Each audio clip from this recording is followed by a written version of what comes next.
Hi, welcome back to Yarn Church. My name is Angela, and today I'll be talking about the fiber-related and non-fiber-related travel that I've done in the last few months since I've been away.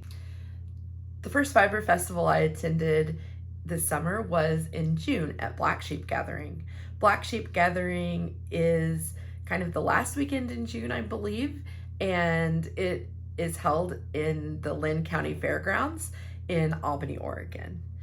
There are sheep, goats. I don't think they have alpacas at this one, but they do have other fiber animals, mainly sheep and goats. And there's multiple buildings of vendors.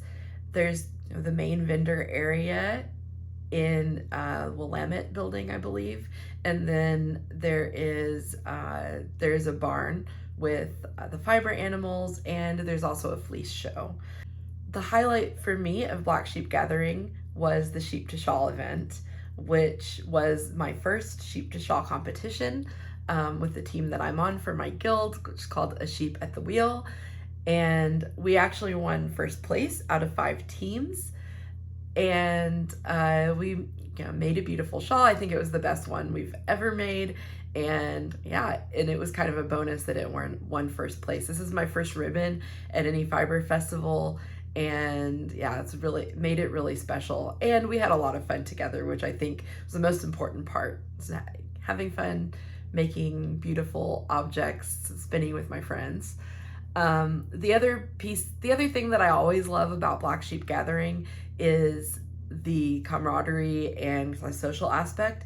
I think that Black Sheep Gathering and Flock are my 2 favorite fiber festivals to attend during the year because what I like best about fiber festivals is getting to talk with other people who are just as obsessed with wool and spinning and knitting and fiber arts as I am.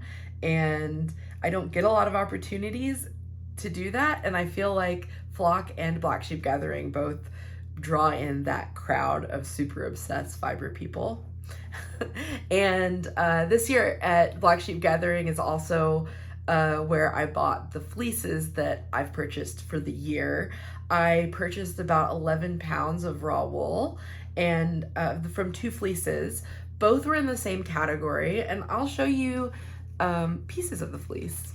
So I've decided for the fleeces that I buy that I'm going to start putting them in these little plastic bags that with some of the raw locks and the entry form, or at least the information about the fleece. So both of the fleeces I bought were out of the same category. They were both in the variegated medium wools category. So again, this is more white after it's been washed, but this is there's a little bit of dirt at the tips. There's a little bit of bleaching at the tips on the black, which is pretty normal. And but these are pretty representative locks from the fleece that I bought. This is the largest portion of fleece that I bought because I bought the whole fleece. This fleece was 9¼ pounds, so 9 pounds and 4 ounces. And the breed was Rambouillet and Romney Cross.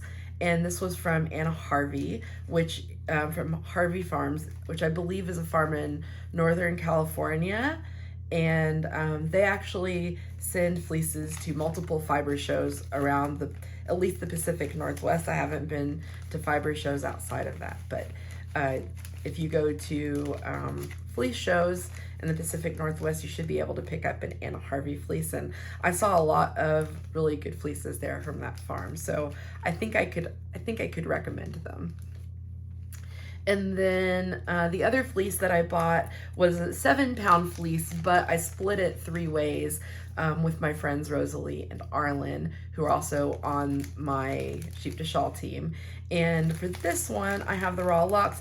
I've also spun some already, but this was also a variegated fleece, but it was slightly less variegated. And when we split it up, I particularly wanted darker pieces, and so most of what I got in my bag was this darker gray charcoal color, and then there's a lighter charcoal color in there as well. Again, these are the raw locks. Still fairly long staple length. And this is a Merino Romney cross. And this is some yarn I spun. I spun this actually before it was even totally dry, after washing it. But yeah, it spun up really lovely. And I spun this, I believe, no, it wasn't directly from the locks. I did card it up a little bit. But it was very easy to card, very easy to wash, very clean fleece. This fleece was grown by Sharon Allen, and this was the first place in its class, which was variegated medium wools again. I bought, this was $16 per pound, and then and I got about 2 pounds of it, and then maybe a little over 2 pounds, and then the Anna Harvey fleece was $20 per pound. The white and black fleece was second place in the same category. So I ended up buying the second place fleece in that category and the first place fleece. And I would say either because we split the fleece up and I was kind of picking through like individual locks to put in my bag of my portion, I would say the first place fleece was significantly cleaner than the second place fleece. I would say that sometimes I think the distance between fleeces is probably really narrow, but I'd say that the quality of the first place fleece was far, far superior to the quality of the second place fleece in this category. But that said, both of them exceed the quality of fleeces I've bought previously. So I think I'm getting better at picking them. And I picked the black and white fleece that was second place, even before I chose to take the first place home. Had I only taken one fleece home, I would have taken that second place fleece. And that's not because I thought it was better quality. It's because I wanted a black and white fleece or heavily variegated fleece, and that was a lot more variegated than the dark gray, light gray, well, dark charcoal, light charcoal gray fleece that was the second place. The second fiber festival I attended this summer was Flock Fiber Festival in Seattle, Washington, and that was held August 8th and 9th in Seattle. I took the Amtrak up from Portland and stayed in a hotel kind of right across the street from the convention center, which is kind of my go-to for this festival. And like I said, this is up there for me as far as favorite fiber festivals to attend. Maybe slightly below Black Sheep because there is no fleece sale, but I think the classes at Flock are really good. And although I haven't taken any, the offerings have a lot of variety and they tend to draw some really big names. The location is really great. I love getting up to Seattle. Lots of things to do in town if you want to make kind of a week of it. And for me, the highlight of Flock was actually in one of my purchases. I bought a book chakra, or book charka. I keep saying, I'm debating whether to say chakra or charka because all of the spinners say charka, but all of the Indian people I know call it a chakra, and chakra means wheel in Hindi. So it makes sense to me that you would call it a chakra, and I don't know if it's a mispronunciation. If anyone knows, leave me a note down in the comment and educate me because I'm really interested in how you actually pronounce this. What's the proper way to do it? But anyway, I bought one. I've already done a little bit of spinning on it, but not as much as I really wanted to. So I still need to get that out and spend some time with it. But it is in good working order. It spins cotton beautifully.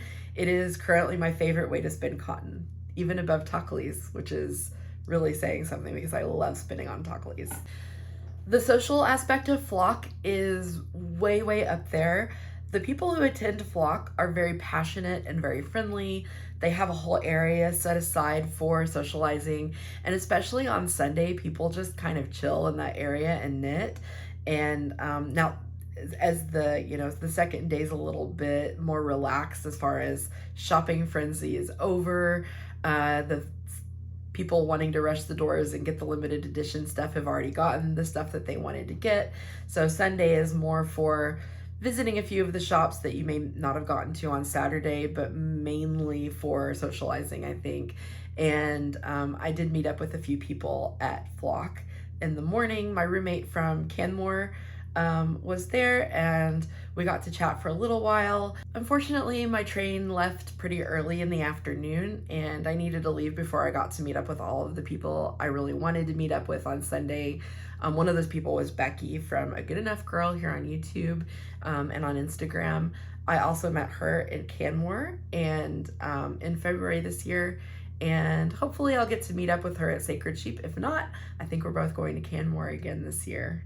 The next thing I did wasn't a fiber festival. The next thing I did was I went to Europe for about a month, and I'll get back to that after the fiber festival talk.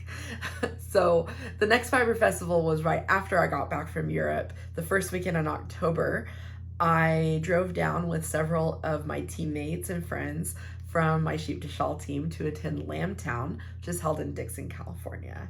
Dixon's a small town near Sacramento, and it is very similar to Black Sheep Gathering or Oregon Flock and Fiber in that it has a marketplace, there's a fiber arts competition, there's a fleece judging and fleece show, and you can purchase fleeces there. They have lots of demos. They've got a barn with fiber animals, very similar to those other shows like Oregon Flock and Fiber, like Rhinebeck. But one of the things I really liked about Lambtown that I haven't seen at Oregon Flock and Fiber and Black Sheep Gathering is that the judging was out loud. I really liked the judging that was done there. I spent almost the entire day on Friday watching the fleece judging and the fiber arts judging, and I learned a ton from both judges. I'll put the names of the judges here on the screen, and I'll link below to the YouTube channel of the person who did the fleece judging, because I thought she was really funny and really knowledgeable. She was answering questions from people in the audience. She was explaining why she rated things the way she did. I actually thought that watching those judgings was some of the most educational and valuable time I spent at fiber festivals. And then the Sheep to Shawl was awesome. Again, I think that we kind of knocked it out of the park with our shawl in terms of quality. However, of the 6 teams that competed in the Sheep to Shawl competition at Lambtown, 4 were disqualified, and unfortunately we were one of those 4. And the reason for the disqualifications in all 4 cases was that the shawls weren't long enough. Black Sheep Gathering has a size requirement, and most of the Sheep to Shawl competitions, at least the ones around here, do have size requirements, but I think the other ones are area requirements in terms of square inches or square feet, square centimeters, something like that. It's an area requirement, but Lambtown has a dimensions requirement. So there's a minimum width and a minimum length, and our shawl was plenty wide enough, but we were about 3 inches short on the length. We were 2 inches short on the length once it came off of the loom, and then it shrunk another inch between when we took it off of the loom and when it was judged, because we used a really stretchy warp. So we warped, I think, 82 inches onto the loom, and the requirement, I think, was 71, 72 inches in length, and we were just 3 inches short of that after the stretch kind of came in. It was a really good learning opportunity for us, and like I said, I think we still made a really high quality shawl, and the judge had a lot of really good things to say, particularly about our weaver, Jim. He is a really talented weaver, which we all already knew, but she commented on the selvages and how neat the selvages were. I think we were the only team that blended fibers for our weft. We blended Romney with alpaca. That was actually one of the challenging things too. because the alpaca didn't really want to stay blended with the wool, because it was a lot shorter staple length than the wool we had. And we were also the only team that twisted our fringe. But yeah, it was still a lot of fun. One of my teammates, Marcy, has a channel on YouTube as well. She's Tattered Frog, and I'll link her below as well. She has a little segment in her latest video about Lambtown, and I think she did a good job with her footage. I didn't get a lot of footage, so I will send you over to Marcy's channel to watch what she posted about it, because I think she did a really great job with it, and she's on my Sheep to Shawl team, so you'll even see me in that video. The other highlight of Lambtown was I got to meet one of you. I got to meet Emily, who's one of the subscribers here on YouTube. She recognized me out in public. She's the first time, I won't say only, maybe people will in the future will recognize me and come say hi. But yeah, Emily came up and said, I think I know you. And it was really exciting. I asked her permission to take a selfie, and I'll put it here. So hi, Emily, shout out. You kind of made my whole day, my whole weekend. And it was great because my Sheep to Shawl team was with me. So they got to see that people know me out in public, and made me feel like a celebrity. So thanks for that, Emily. The most recent fiber festival I attended was Oregon Flock and Fiber Festival, which was last weekend. Also in Albany, Oregon. It's also at the Linn County Fairgrounds. And it also has a fleece judging and fleece show where you can buy fleeces, unwashed raw fleeces. They have a little bit more alpaca at Oregon Flock and Fiber, and they also have a celebrated craft and celebrated fiber animal.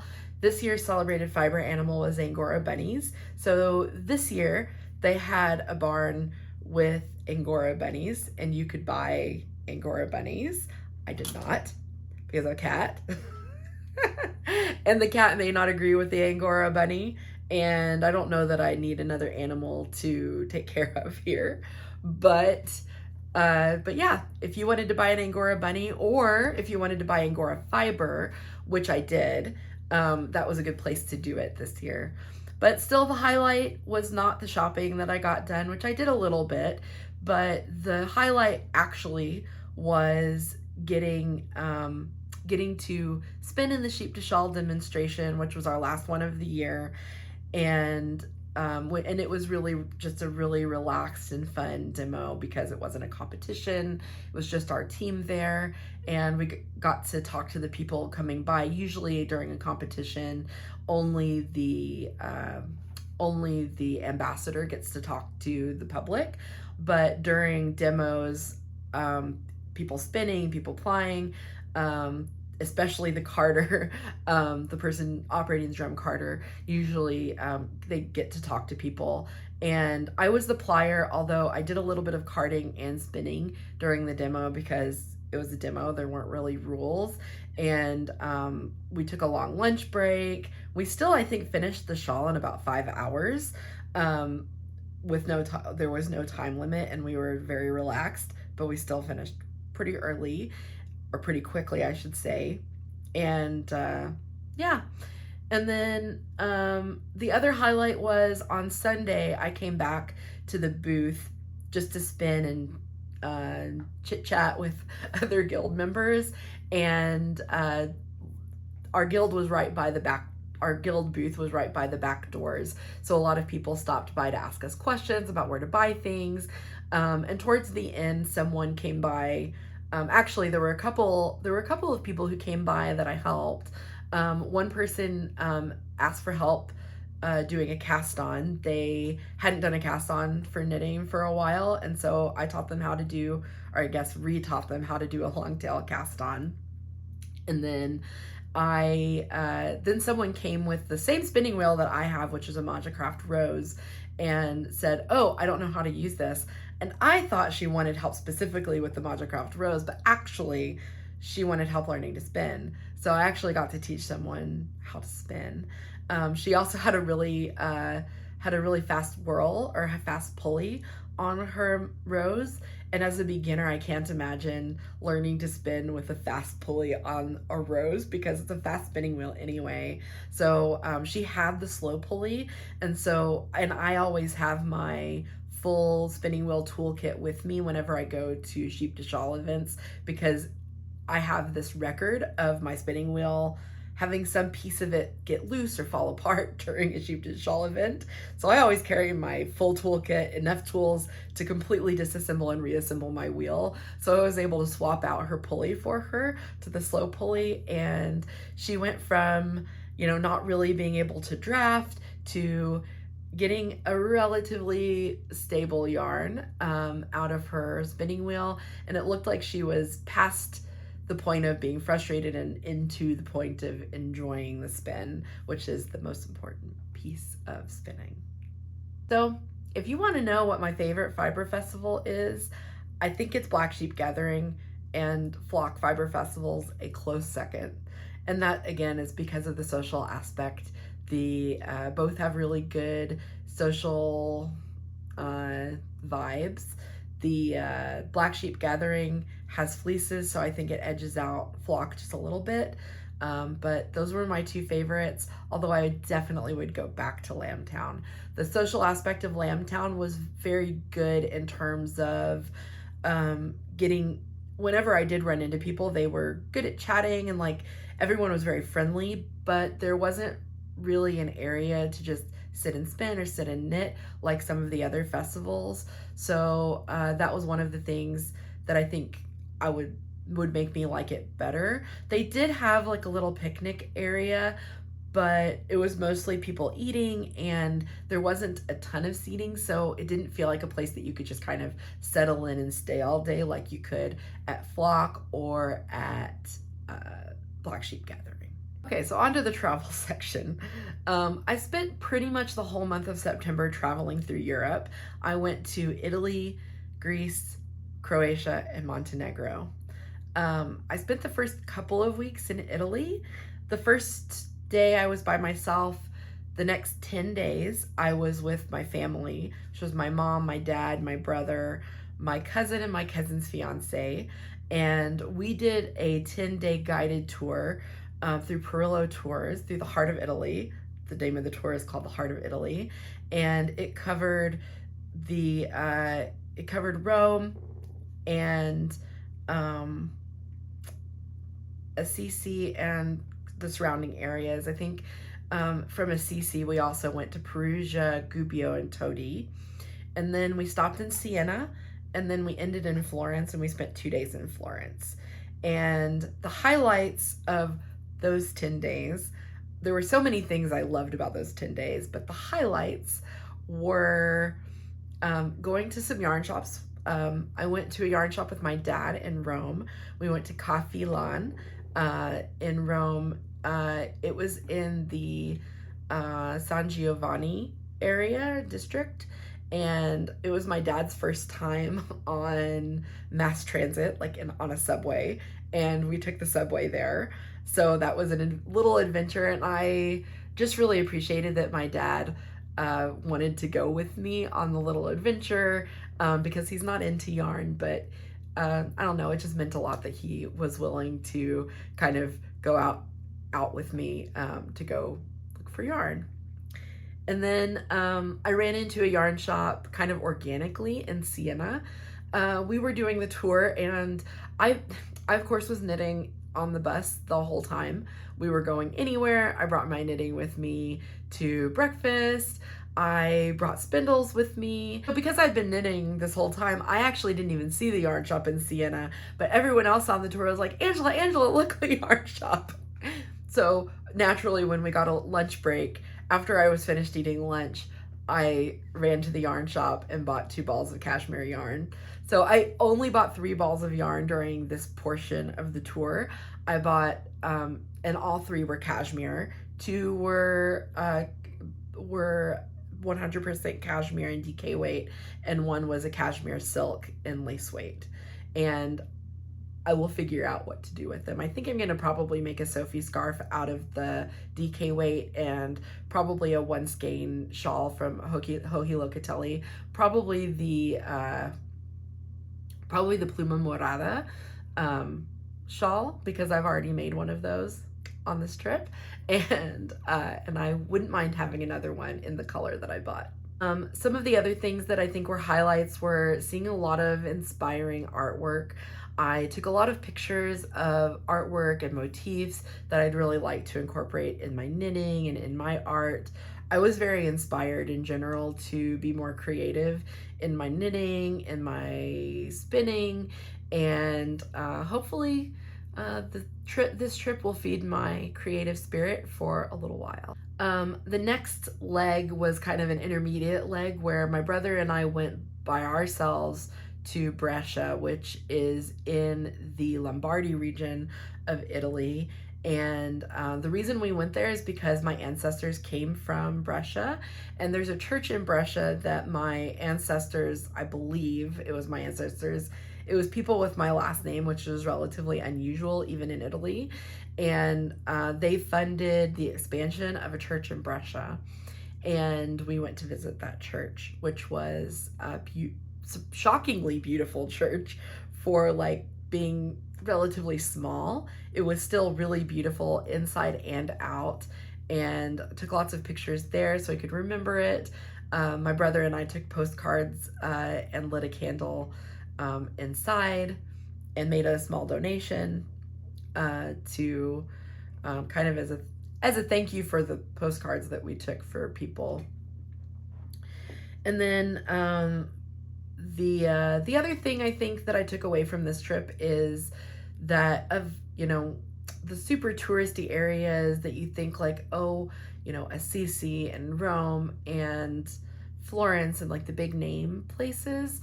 My favorite places we went were the small towns. I think Brescia was one of my favorite places, and I really loved Venice, which I know is like a pretty touristy thing in and of itself, which is where I went after. So my brother went back to Rome, and then I went on to Venice, and then I went back to Rome.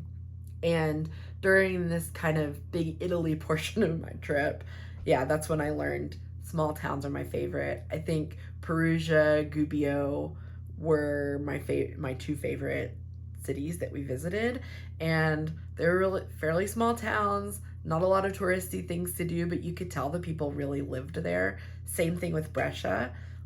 I really loved those towns. And my favorite places in Rome were the places that people actually lived. I liked Fiumicino and I liked Trastevere. Those are my two favorite neighborhoods in Rome, and they were the areas that people actually live in. Not very many people actually live in the city center in Rome because it's so expensive. There's so many hotels and things like that, short-term rentals. There's not a lot of like long-term rentals and houses and things like that. So it was very much like everyone you saw was either a tourist or someone who was a tour guide or otherwise worked in the tourist industry, which there's nothing wrong with that, but it's just not my favorite thing. I would rather see kind of real people doing real people things. And when we saw kids coming home from school in Brescia, and we never really saw like real people in the bigger cities. When I came back to Rome, I was staying in Trastevere because that's where they booked us for our pre-cruise package for the Grocery Girls Knit Mediterranean cruise. And the highlight of that was probably our instructors. Joji and Vera were amazing. I had a slight embarrassing moment with Vera on the first day. I met Vera in the hotel in the pre-cruise, and the way I met her was I saw someone knitting by themselves in kind of the breakfast area, and I came up and said hi, and the person said, "I love your scarf." I was wearing a Vera Valmaki scarf, the milkshake scarf, and I said, "Thank you." And I said, "I bet you're going on the knitting cruise." And she said, "I am." And I said, "Oh, my name's Angela. What's your name?" And she said, "My name's Vera." She was Vera Valmaki. She was going to be one of our instructors on the cruise.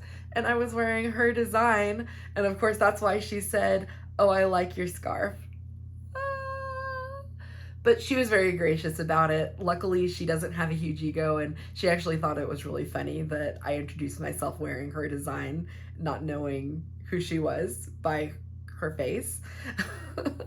But it was kind of my rest day when I met her, so I was just going to be hanging out in the hotel, and she was pretty much just hanging out in the hotel that morning too, because Hohi hadn't gotten there, and she was planning on going out and doing stuff with Hohi when she got there. So we kind of hung out in the lobby for a while and knitted together, and then Hohi came in, and I think I was the first person to meet Hohi as well for the same reason, because we were sitting in the lobby waiting for Hohi to come.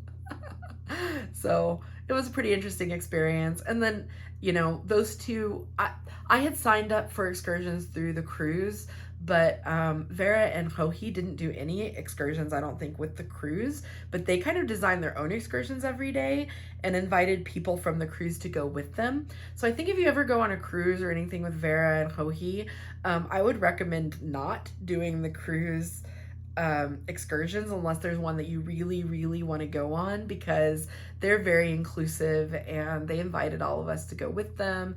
And I think the people who went with them ended up having just as much, if not more, fun than the people who paid for excursions on the ship.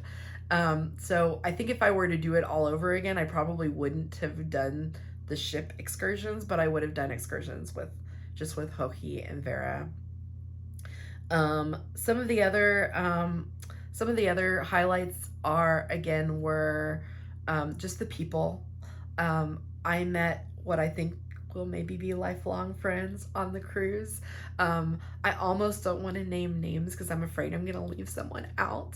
But I think that, Jessica, if you're watching, you're definitely one of the highlights.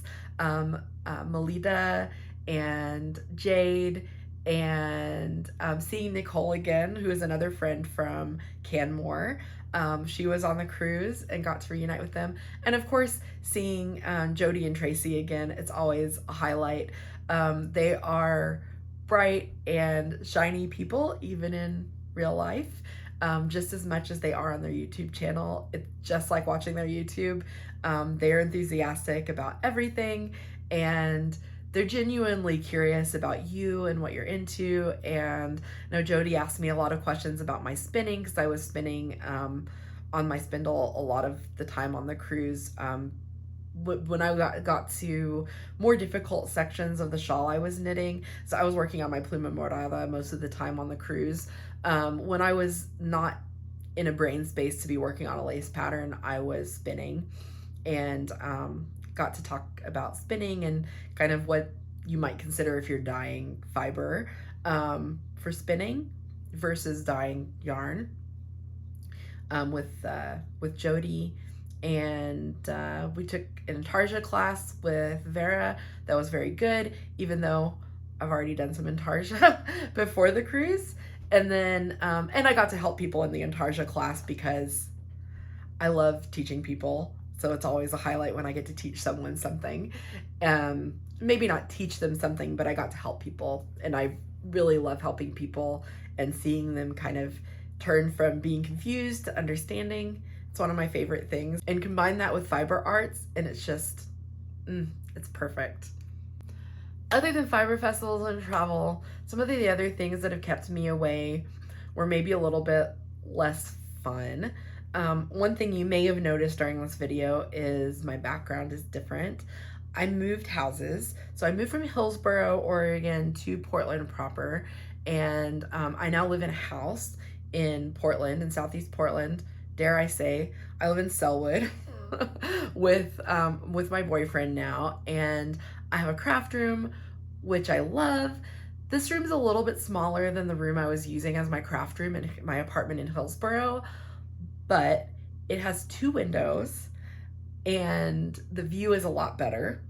It's a lot quieter, so I can film these videos just with my iPhone microphone. And you may notice I have a lot of storage space in here, which I love. Those drawers are super deep, and the shelves maybe weren't super practical, but with those boxes, I guess, the clear boxes I have up there. It's really perfect for storing yarn, and I'm really enjoying this space. The other thing that happened was in July, I was trying to do kind of a slow down for Tour de Fleece thing in July, and I ended up having to slow way down and not even do a ton of spinning because I believe it was kind of mid-July. My cat Sophia got very sick, and I took her to the ER.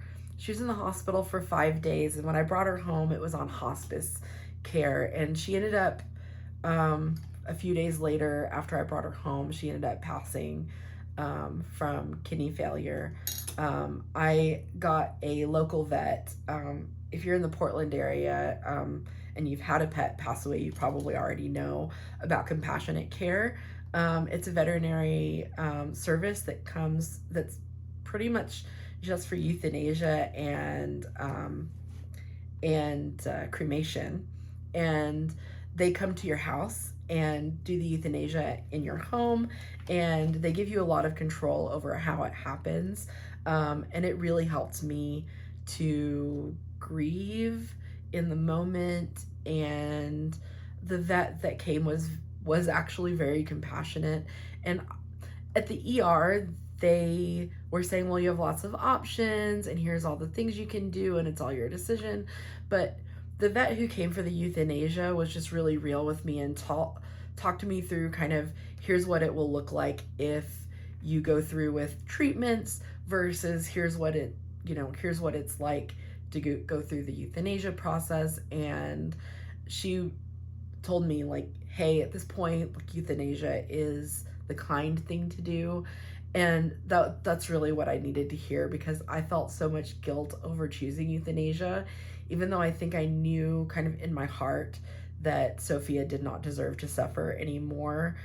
And I think I'm at peace with the decision now, but I do still really miss Sophia. And I don't know if you've seen a cat kind of wandering around in the background, but that is a cat that Ryan adopted the first day I was in Europe. He has a 12-year-old son, and his son has been looking forward to Sophia moving in with them. And when Sophia passed away, they were devastated, and not just because, oh, well, I wanted a cat to move in with me, but that was kind of an added disappointment. Was Ryan has been saying no and no to his son because Sophia was going to be moving in. And so Sophia was a cat who was not supposed to be around other cats. She didn't have any diseases or anything that were communicable, but it was something that they had told me when I adopted her, was that she was really fearful around other cats, and it would be better for her to not be around them. So my boyfriend's son was not really allowed to have a cat until I moved in. And then when I moved in without a cat. So when I went to Europe, they went to a cat adoption event, and they thought they were gonna leave the cat adoption event without a cat, but I knew better. And they brought home Bessie, who is a 1-year-old dilute calico cat, and she's very energetic, way more energetic than Sophia. She doesn't just lay around all day. Unfortunately, she likes to chew on wood, and she has quite an affinity for some of my spindles, so I have to keep an eye on her whenever she's in here. I normally leave the door to my craft room closed unless I'm in here to watch her. She also really loves yarn, but on the bright side, she doesn't love raw wool as much as Sophia did, so I was able to sort wool in the living room without being too disturbed. Anyway, I've really missed you all, and it's been really great to catch up. Thanks for watching. Bye-bye.